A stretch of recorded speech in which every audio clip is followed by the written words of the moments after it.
అధిక మాస వ్రత కథను వినటం వలన ఎలాంటి దోషాలు పోతాయి? అధిక మాసానికి అత్యంత విశిష్టత ఉంది.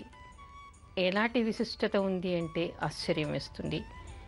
ఎవరైనా భాగవతం, కృష్ణ భాగవతం చదవటం వలన, హరివంశం చదవటం వలన, రామాయణం చదవటం వలన, భారతం చదవటం వలన ఎలాంటి పుణ్యం వస్తుందో, విష్ణుమూర్తిని తపస్సు చేసి కొలవటం వలన ఎలాంటి పుణ్యం వస్తుందో, ఆ తర్వాత నారాయణ అష్టాక్షరీ జపం చేయటం వలన ఎలాంటి పుణ్యం వస్తుందో, పురుషోత్తముడు ప్రత్యక్షం కావటానికి ఎలాంటి జపదాన హోమాలు చేస్తే ఎలాంటి ఫలితం వస్తుందో, అలాంటి ఫలితాలన్నీ కూడా కేవలం ఈ అధిక మాస వ్రతం చేసి పురుషోత్తముణ్ణి ధ్యానించటం వలన వస్తుంది అని చెప్పేసి మనకి ఇక్కడ అధిక మాస వ్రత ఫలంలో కనిపిస్తోంది. అయితే అందరూ చేయలేకపోవచ్చు, కానీ దీన్ని వినటం వలన కూడా పుణ్యం వస్తుందిట. కథాశ్రవణం చేయటం వలన కూడా పుణ్యం వస్తుందిట. ఒకసారి పార్వతీదేవి ఈ అధిక మాస వ్రతాన్ని చేసిందిట. చేసిన తర్వాత దీనికోసం ప్రత్యేకంగా ఎలాంటి దానాలు చేయాలి, నేను ఎలాంటి పూజ చేయాలి అని ఈశ్వరుణ్ణి ప్రశ్నించిందిట. ఆవిడ ప్రకృతి, ఆయన పురుషుడు. ఆ ప్రకృతి పురుషుడు వాళ్ళకి తెలియందేమీ లేదు. కాకపోతే భక్త జనుల కోసం, మనలాంటి వాళ్ళు తెలుసుకోవడం కోసం వాళ్ళు సంవాదం చేస్తూ ఉంటారు. అయితే పరమశివుడు చెప్పేట, ఈ అధిక మాసంలో నువ్వు పార్వతీదేవి ఈ నెల రోజులు కూడా పురుషోత్తముణ్ణి ధ్యానించు, పురుషోత్తమ వ్రతం చేయి. ఈ నెల రోజులు చేసిన తర్వాత ప్రత్యేకమైనటువంటి దానం ఒకటి ఉంది. ఆ దానాన్ని కూడా చేయి. ఏమిటి అంటే, ఒక కంచు పాత్రలో 33 మిఠాయిలు కానీ ఫలాలు తాంబూలాలతో 10గురికి దానం చేయి. లేదా స్త్రీలు చేసినప్పుడు 33 కుంకుమ భరిణలు కానీ 33 సంఖ్యలో ఫలాలు కానీ దానం చెయ్యాలి. అవి చేయటం వలన వ్రతం సంపూర్ణమైనటువంటి ఫలితం వస్తుంది అని చెప్పేసి ఈశ్వరుడు పార్వతీదేవి చెప్పినట్టుగా మనకి అధిక మాస మహత్యంలో కనపడుతోంది.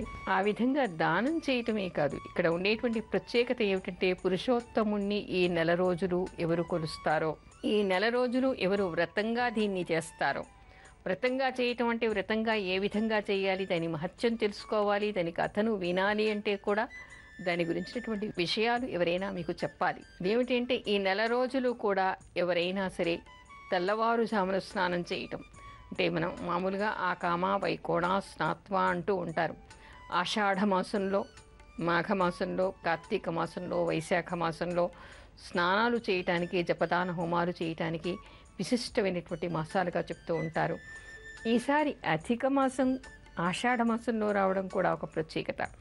అందుకని ఈ నెల రోజులు కూడా ఆషాఢ మాసంలో చేసినటువంటి ఫలితం, అందులో పురుషోత్తమ మాసంగా చెప్పబడుతోంది అధిక మాసం కాబట్టి, ఈ అధిక మాసంలో తెల్లవారుజామున స్నానం చేయటం, దీపారాధన చేయడం, ముఖ్యంగా నదీ స్నానం చేయడం, రాధాకృష్ణులని అర్చించటం, ముఖ్యంగా నెల రోజులు తులసీ దళాలతో అర్చించటం, దీపారాధన చేయటం, ఫలదానం చేయటం, శాఖాదానం చేయటం, ఆ తర్వాత 33 సంఖ్యలో దానం చేయటం అనేటువంటిది విశిష్టమైనటువంటిది. ఇలా నెల రోజులు కూడా చెయ్యాలి. చాతుర్మాస్యాల్లోనూ అదేవిధంగా కార్తీక మాసంలో ఎలాంటి నియమ నిబంధనలు పాటిస్తారో అలాంటి నియమ నిబంధనలన్నీ కూడా ఈ అధిక మాసంలో పాటించాలి. ఏకభుక్తం చేయటం కానీ, తర్వాత బ్రహ్మచర్యం చేయటం, మద్యమాంసాలు స్వీకరించకుండా ఉండటం, మాదక ద్రవ్యాలు స్వీకరించకుండా ఉండటం, అబద్ధాలు ఆడకుండా ఉండటం, సత్వగుణంతో ఉండటం, ఉదయాన్నే లక్ష్మీనారాయణులని అర్చించటం, ఆ తర్వాత నారాయణ అష్టాక్షరీ జపం కానీ, నారాయణ మంత్రజపం కానీ, పురుషోత్తమ నామ ధ్యానం కానీ చేస్తూ ఉండటం, నిత్యం దేవాలయానికి వెళ్ళి దర్శనం చేసుకోవడం, ఏదైనా ఒక దానం చేస్తూ ఉండటం, ఒక వ్రత నియమం కలిగి నెల రోజులు ఎవరు ఉంటారో వారికి మామూలప్పుడు చేసే దానికంటే కూడా 1,000,000 రెట్ల ఫలితం వస్తుంది అని చెప్పేసి మనకి అధిక మాస మహత్యంలో కనిపిస్తోంది. అయితే అది చెయ్యలేనటువంటి వాళ్ళు, అంటే కొంతమంది వేరే దేశాల్లో ఉండవచ్చు, అనారోగ్యంతో ఉండొచ్చు, అననుకూల పరిస్థితులు ఉండొచ్చు, లేదా అనారోగ్యంతో మంచాన పడి ఉండొచ్చు.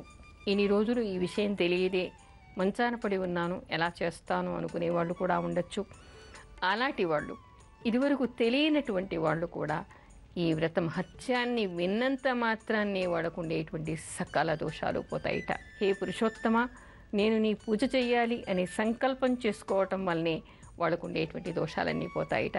ఎందుకంటే పురుషోత్తమ మహత్యం గురించి వాళ్ళు తెలుసుకోవడం, పురుషోత్తముడి యందు వాళ్ళకి భక్తి భావన ఏర్పడటం, అంటే ఒక బీజం అక్కడ పడుతోంది. అలా ఏర్పడడం వల్లనే వాళ్ళకుండేటువంటి సకల దోషాలు పోతాయి.